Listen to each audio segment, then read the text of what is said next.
Welcome to the Fibromyalgia podcast. I'm Tammy Stacklehouse, fibromyalgia coach, author, and founder of the International Fibromyalgia Coaching Institute.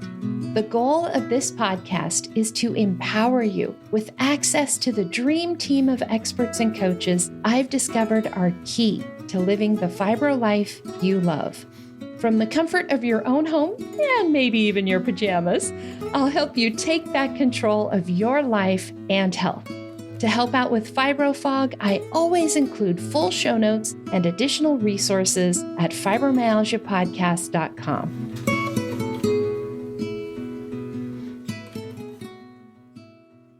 Hey everyone, it's Tammy Stacklehouse with the Fibromyalgia podcast. As I mentioned in episode 73, I've got a few things going on in my life right now, so I'm taking a little break from the podcast. But I didn't want you to be without your dose of hope. So I am sharing with you my holiday survival guide. This episode comes out the week of Thanksgiving, so it's a little bit late for Thanksgiving, but hopefully it'll give you some good ideas for how to get through the winter holidays with a little bit more grace and hopefully less pain.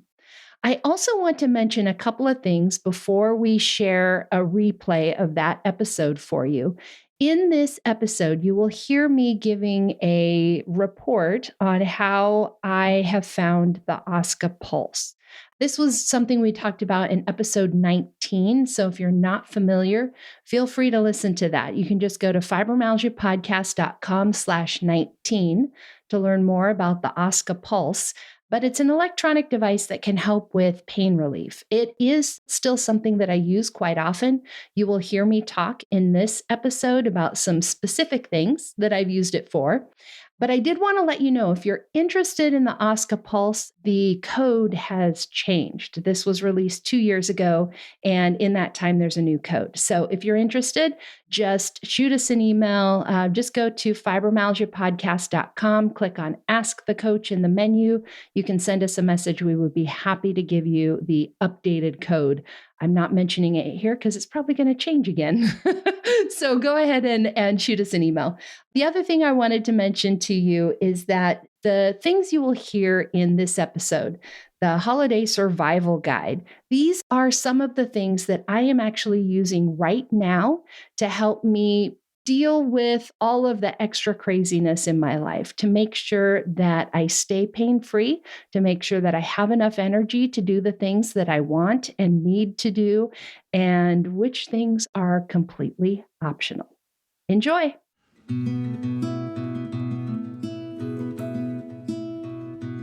Welcome to the Fibromyalgia podcast. I'm your coach, Tammy Stacklehouse. In today's episode, I'm going to be giving you your holiday survival guide. Before we dive into today's episode, however, I want to give a quick shout out to another listener. Jamie posted this on my Facebook page and said, "I am so deeply grateful that I found your podcast. There are so few positive public resources and support options for fibromyalgia. Thank you, Tammy, for being light and inspiring me that I can and will get better." Thank you so much for sharing that, Jamie. That is absolutely what I discovered when I started researching doing this podcast. At the time I was doing my research, which was about a year ago now, there really weren't very many options. So I am so excited that we have been able to put this resource together for folks, and also to let you guys know, as I'm recording this, which is right at the beginning of October, our podcast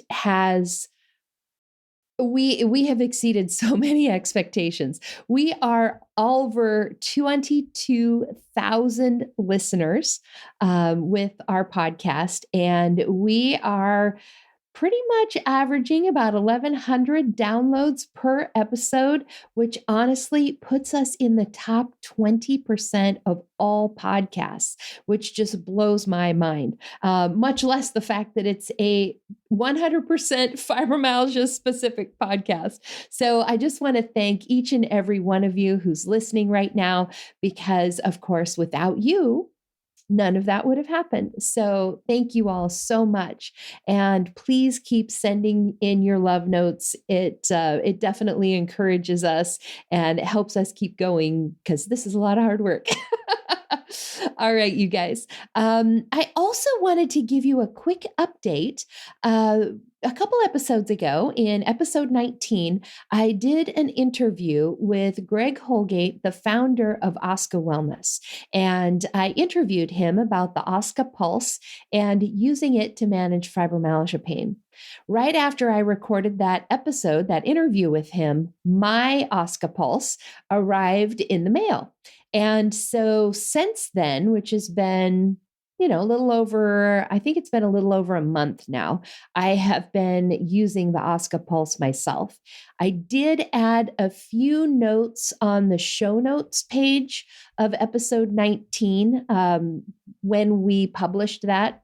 Just because of the gap between when I recorded the episode and when it published, I was able to share a little bit of my experience at the end of the transcript of that particular show. So if you want to read what I had to say about the Osca Pulse, you can find that interview, the transcript, and a little bit of my experience at fibromyalgiapodcast.com/19. That is the full interview with Greg. And I also wanted to share here on this episode because I've discovered a few things since then, and also understanding that not all of you are going to be able to go to the website and read that. So when I first started using the Osca Pulse, when I first got it, I sort of ignored what Greg had said about fibromyalgia bodies needing to get used to the device. By the way, for those of you who haven't had a chance to listen to episode 19, the Osca Pulse uses pulsed electromagnetic fields to help with inflammation, pain, all kinds of other things. So now, go listen to that if you want more information. But I started using it pretty much right away.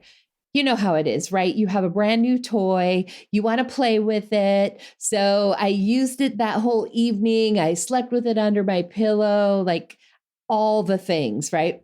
The next day, I had the worst headache. Sometimes I forget that because I don't really have very many fibromyalgia symptoms anymore, I pretty much never have fibromyalgia body pain. I sometimes forget that those things still apply to me. So as soon as I woke up the next day and had the headache, I'm like, oh, that's right. He told me that fibro bodies need time to get used to this. So if you are looking for a device to help you manage your fibro pain, I do highly recommend the Osca Pulse. I also highly recommend that you take that warning to heart and ease into it gradually. Greg's suggestion was to have it a little ways away from your body as you're starting to get used to it. So you might not want to sleep with it under your pillow the very first night. The other thing that I noticed in the first week or two was that my head and my neck were way more sensitive than the rest of my body. Not only fibromyalgia, but I have a lot of migraines, so and a lot of headaches. And I actually have had those longer than I was diagnosed with fibromyalgia. And I noticed that when I would use the Osca Pulse next to my neck and my head, like from the shoulders up, I did have more headaches. So I kind of kept using it shoulders down. I found that it worked really well for lots of different things. When it was that time of the month and I had cramps, worked really good for that. I had some muscle pain, like we get random pains here and there. I had a big bruise on my shoulder where I accidentally ran into the door and used it there, and the bruise went away super quick.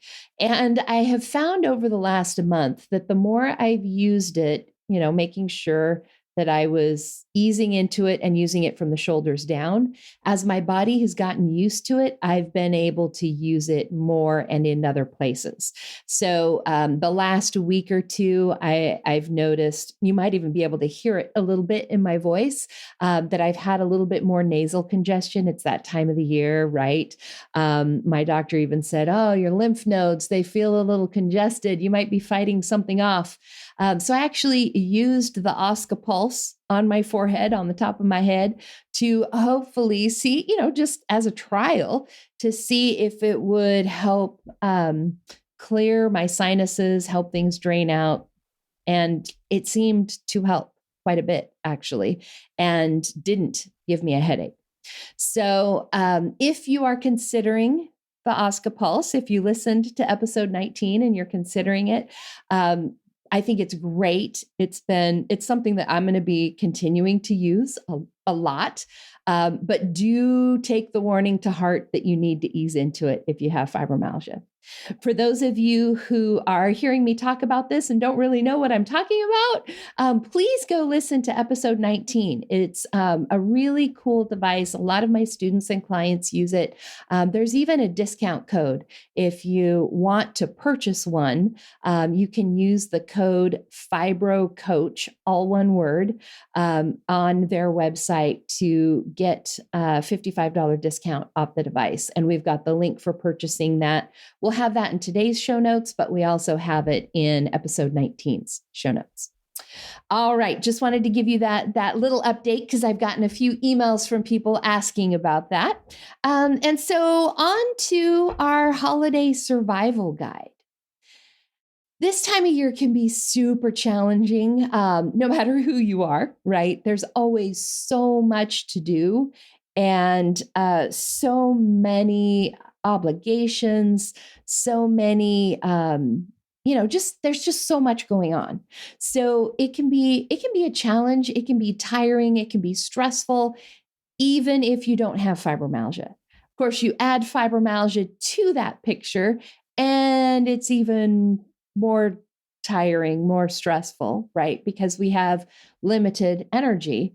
So I'm going to give you a few tips here to kind of help you get through the holiday season with hopefully a little bit more grace and a little bit more energy, and hopefully get to the other side feeling a little bit better than you do most years.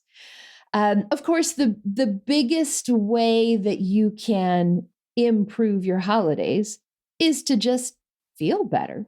So I'm going to give you some tips that are going to help you no matter where you're at right now. But if you also want to explore how you can literally feel better, how you can change your symptoms, increase your energy, get better sleep, reduce your pain, we would love to talk with you about that. That's something that we help our clients with all the time. You can just go to fibromyalgiapodcast.com, and in the contact menu, you'll see the Find a Coach option. And we would love to schedule a complimentary consultation for you, for us to be able to talk with you about your symptoms, about what your needs and challenges are, what your goals are, and maybe give you some new ideas for how you can feel better. In the meantime, go ahead and use these tips and see if it doesn't help make your holiday season a little bit richer and calmer and not quite so tiring. So first off, what I want you to do is think about what you want your holiday season to be like. What is it that you want? What do you want Christmas to be like? What do you want for Thanksgiving? How do you want New Year's to go?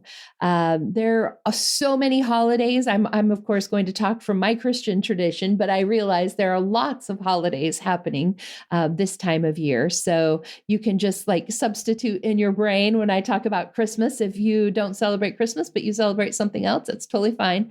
But think about what it is that you want. What is the focus that you want to have? What is the outcome that you want to have? How do you want to feel? Do you have little kids at home, and do you want to create certain traditions for them? Are you, several years ago, oh gosh, several. Let's say 16 years ago. Oh my goodness. I was getting ready to buy a house. My sister was going back to school. My grandmother was moving in with my aunt, and my parents, I can't remember what their thing was, but we all had stuff going on. And we all realized that we didn't actually need more stuff. It wasn't that we didn't want to buy presents for each other. We actually didn't want to receive them, simply because, like, when my grandma was moving into my aunt, she was actually giving back some of the gifts that we had given her to us, because she couldn't take it all with her, and rather than just get rid of it, she gave the gifts back to the people who had given them to her. And so it was like obvious she didn't need more stuff. I'm moving into a new house, buying a new house. I don't need more stuff. The last thing we all needed was more stuff. So as a family, we decided that what we wanted to do, we wanted to honor the season, right? To have the spirit of giving and giving gifts. But we didn't necessarily need to give gifts to each other. What we decided to do was take that money that we would have spent on each other buying gifts and spend it on someone else, something else. So we have done lots of different things as a family. My parents quite often will take names off of giving trees, and particularly if there are kids looking for gifts. Both my parents were teachers. They are huge on supporting children, so they will often take names off trees and go shopping for kids. My sister, her office sponsored a family through the Salvation Army. So she spent the money she would have spent on gifts for the family. She spent on somebody else's family. One year, my husband and I, we bought a water buffalo. Not for us, of course. I don't need a water buffalo. But we sponsored a water buffalo through Heifer International, and gave a family somewhere. I can't remember what country it was because this is a long time ago now, but a family in another country received a water buffalo from us for Christmas to help them, work in the fields and give them milk to drink and all of that. So there are lots of ways that you can honor the spirit of the season without in unique ways. Let's just put it that way. You can be creative. So think about what it is that you want for the season, what feelings you want to have, what messages are important to you, what things are important to you, and what values are important to you, and focus in around those. And then think of maybe some new, unique, creative ways of meeting those feelings and having those values and beliefs and all of that. Once you have decided what you want, and I would decide what you want first before you start asking the rest of your family what they want. It can even be a powerful exercise to do as a family, but I think each person needs to be clear themselves first before you bring it all together, because often what we want can be swayed by other people. So I would encourage you to figure out what it is that you want first, have each person in your family kind of figure that out, and then bring it together. You might find super surprising things like your family all deciding you don't want to give presents anymore because you don't need more stuff.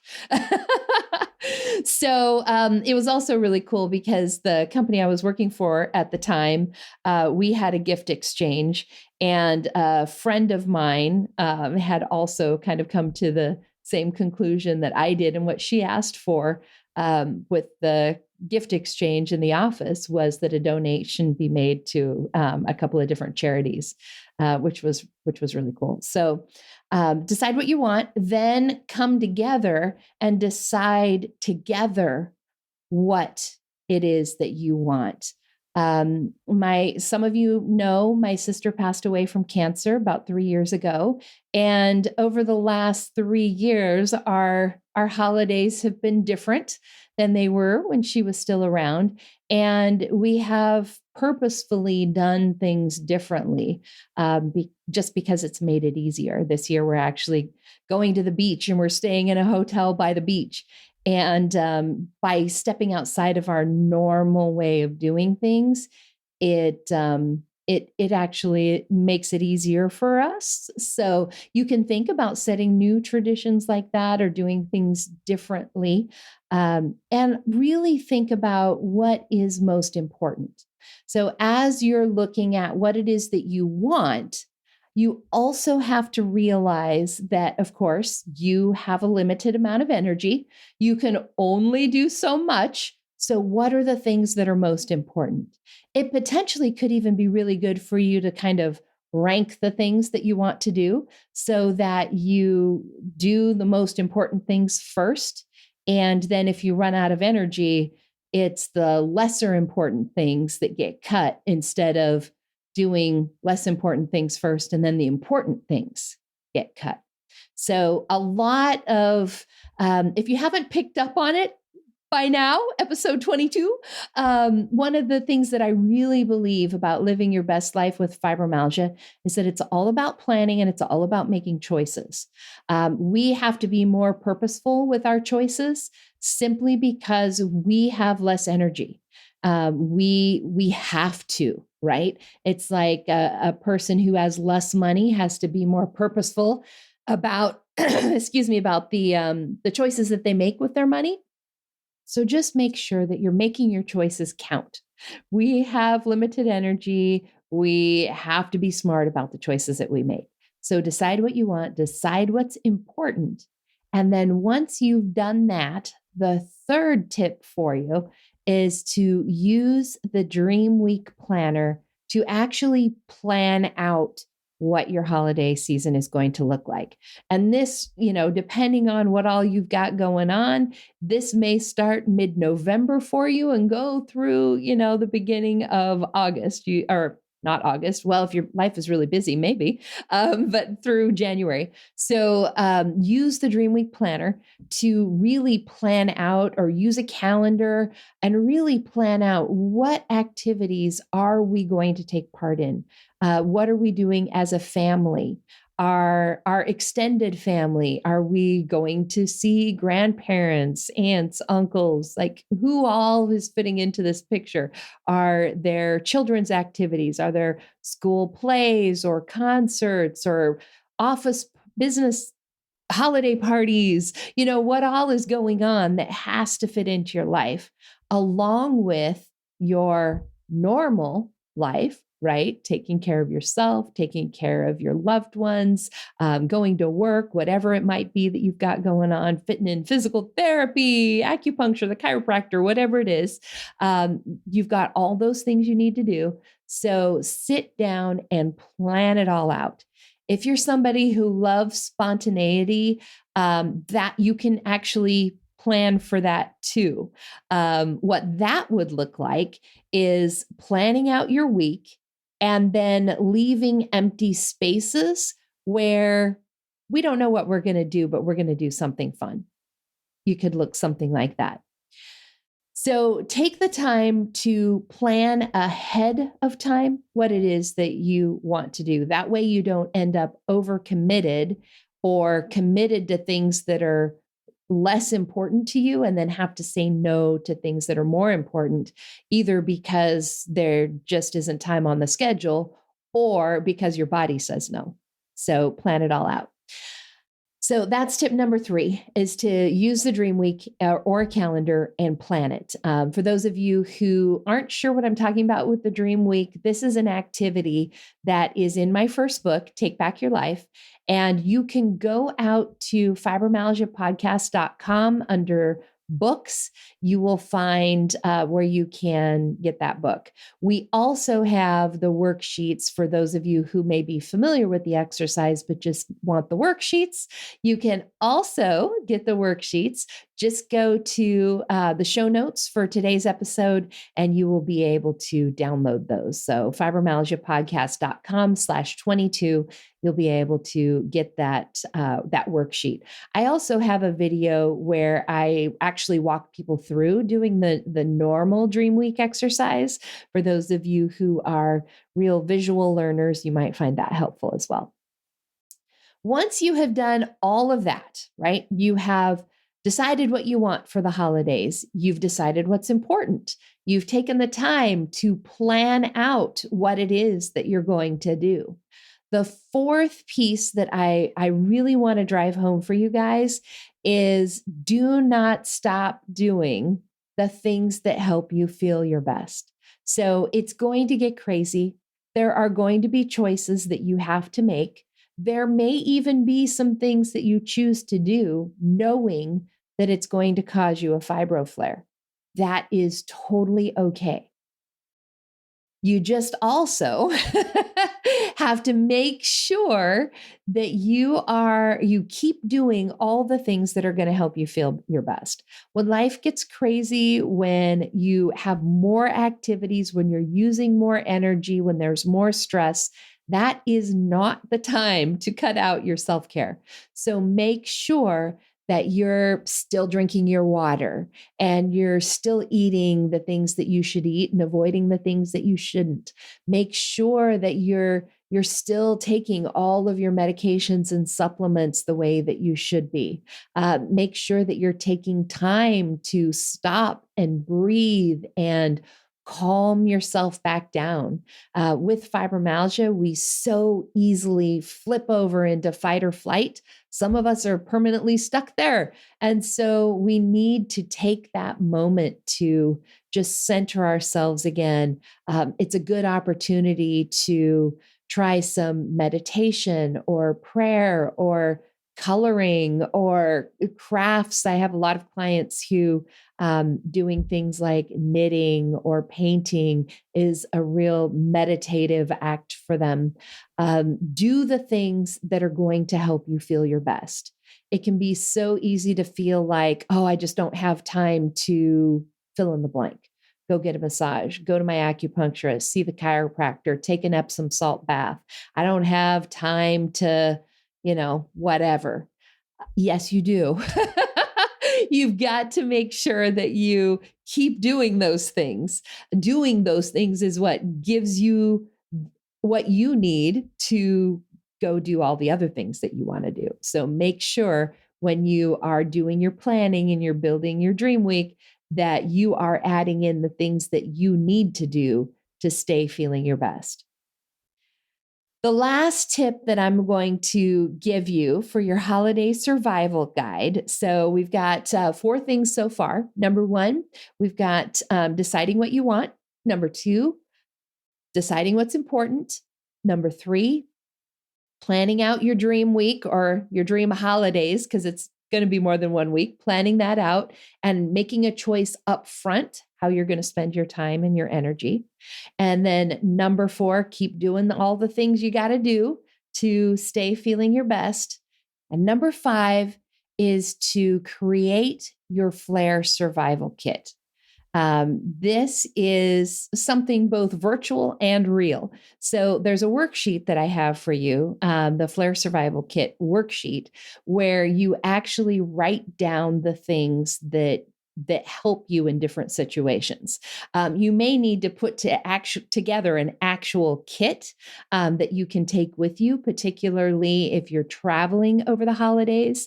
For instance, like me going to the beach for Christmas, there's a lot of stuff I'm going to be taking with me, right? I'm going to be taking my heating pad. I'm going to be taking I'm going to take my pain meds just because I don't want to be, 6 hours from home and have a problem, right? So have those things with you just in case. It's better to be prepared than end up in a situation where you have a flare and then miss out on the, what you already decided you wanted to do and what was important to you for the holidays. So make sure that you go to today's show notes page, fibromyalgiapodcast.com/22 and look for the bonus resources, which will include a worksheet for your own flare survival kit. It has prompts in there to help you think through things like, what are my warning signs that my body pain is going up?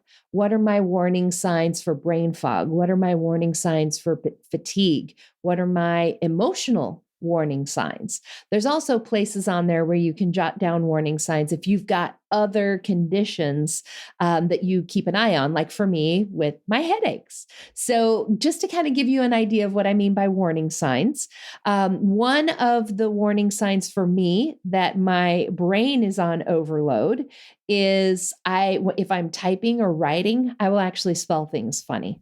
So instead of spelling things the way they're really spelled, I will spell them phonetically. That would be phonetically with an F instead of phonetically the way it's supposed to be with a PH. So that's one of the big clues for me. My brain is tired. I need to take a break. Or not being able to think of the word that I want to think of. When it comes to my headaches, I will notice that my neck and my shoulders start creeping up into my ears, and I have no neck. And that happens when I have a lot of tension. Sometimes that happens because I have a low level of pain and my body is sort of bracing itself against the pain. Like if I'm riding in the car or something, I might tighten up so that I don't move around as much. It's a way of protecting yourself. So watch for those kinds of warning signs. Here's another funny one. So for whatever reason, I still have not been able to find an actual biological reason for this. But if it starts to get where I'm starting to get hungry, my blood sugar might be dipping, I might need to eat, I will actually sneeze. Don't know why. It's just one of my warning signs.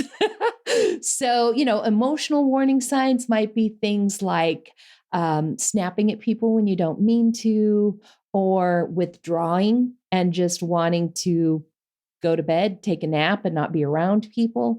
There's lots of different kinds of warning signs. And it can be really helpful to have a conversation with the people who are going to be with you. If you're married, definitely have this conversation with your spouse, maybe even with your kids or other loved ones or friends, because a lot of times they will notice warning signs that you don't notice. Like you might not know that you're being a little bit cranky, but they notice it, right?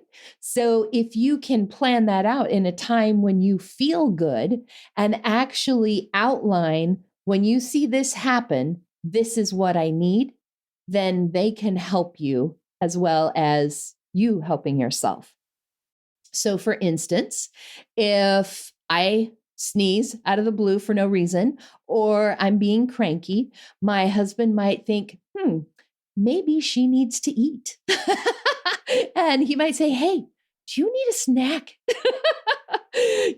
Or whatever it might be. Or, hey, do you need to sit down and rest for a minute? We've been going nonstop, or we've been riding in the car for 3 hours. Do you need to get up and walk around and stretch?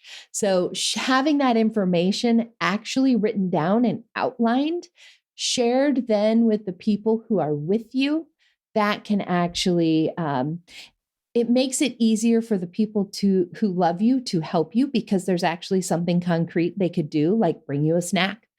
Or it also helps make what you're going through a little bit more concrete to them, rather than just, I don't know what the deal is. She's tired all the time. Right? Like, no, there's warning signs. There's things that happen before that.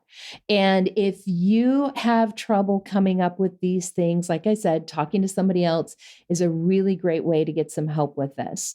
And if I talk to a lot of people who are single who are kind of going through this on their own. This is something that we do with our clients as well. That's actually how the Flare Survival Kit came to be. I had a client who was getting her tonsils out, and she knew she wasn't going to be able to communicate well with her fiance. So we wanted it all written down before she had her surgery so that he knew what to do and she could point to what she needed. So that's kind of how this came about. So if you ever need any help with figuring out, what your flare survival kit needs to be. If you need help planning out your life in a way that you get to do the things you want to do, while also supporting you feeling your best, we would love to help you with that. That is stuff we do all the time. And the holidays, as wonderful as they are, they're also hard. They're hard emotionally, they're hard physically for those of us with fibromyalgia. And a lot of times there's all kinds of emotional stuff that goes with it, right? Like if you used to be the person that everybody came over to your house for a Thanksgiving dinner and you made all the things and the proverbial Thanksgiving feast, and you can't do that anymore. There's a lot of emotion that goes along with that. There's a lot of guilt that goes with that. And if you ever need anybody to talk to, work through that with, or have support as you go through the holiday season, we would love to help you with that. Just go to fibromyalgiapodcast.com. And like I said earlier, under the contact menu, you'll see find a coach, and you'll be able to fill out an application and schedule a consultation. There's no charge for the consultation, the first consultation, and we can kind of go from there as to what you need and the best way to help you get there. All right, you guys, that is it for today's episode. I'm going to go ahead and wrap it up for you. Next episode 23, I am hoping, if all goes well, fingers crossed, that I will be able to introduce you to a couple of my coaches. We are doing our annual alumni retreat next week. And while I have everybody all in the same room, I want to interview a couple of them and share them with you. So hopefully, if all goes well, we'll get that next week. Episode 24, which will come out the Tuesday before Thanksgiving. Thanksgiving here in the US. I know there's lots of people listening from all over. But that episode, I'm going to spend a little bit talking about gratitude and talking about how cultivating gratitude can be a great tool to help shift your mindset. You may have heard me talk about this in other podcasts, but I feel like there are three main areas you have to really address if you want to live an awesome life with fibromyalgia. One, of course, is addressing what's going wrong in your body, right? You have fibromyalgia. There are things going wrong. We physically have to, address those issues. Number two, of course, is your lifestyle, which is things like self-care and exercise and diet and how you manage your energy and your sleep habits and all of those things. But the third piece is your mindset. And that is all about how you talk to yourself, how you think about your body, how you think about your illness. And gratitude is a huge piece of this. So we are going to be talking about gratitude in episode 24 in honor of Thanksgiving. Seemed like a good time. And those are the episodes that I've got planned. We also have, coming up in the new year, we'll also have some episodes that are based around all the things we all like to kick off in the new year, right? Setting new goals, things like New Year's resolutions. We're going to be doing some talking about that, goal setting and habits and exercise and some of those other kinds of fun things are going to be coming up in the next few episodes as well. I know we're on episode 22, but as always, our 10th episode, each 10 episodes is our Ask the Coach or our Dear Tammy episode. So the next one will be episode 30. And I am always looking for good questions. So if there is something that you're wondering, if there's something you'd like to see me cover in the podcast, please send that to us. Just go to fibromyalgiapodcast.com. Under the contact menu, you'll see Ask the Coach and send in your question. If it's chosen or if it's not chosen, either way, I will send you an answer and we may choose to answer your question live on the podcast. All right, you guys, have a great holiday season coming up. Hopefully these tips will help you get through it with a little bit more style and grace and energy and less pain and all of those things. And I will see you back here next time where hopefully I will get to introduce you to some of my very best coaches. All right, you guys, Bye. And that wraps up another episode of the Fibromyalgia Podcast. I'm your coach, Tammy Stacklehouse. For daily doses of hope, inspiration, and practical advice, come hang out with me on Facebook. Visit facebook.com/fibrocoach to find my personal coaching page and connect with me directly. To find the show notes, additional resources, or to schedule a consultation with me or one of my coaches, visit fibromyalgiapodcast.com.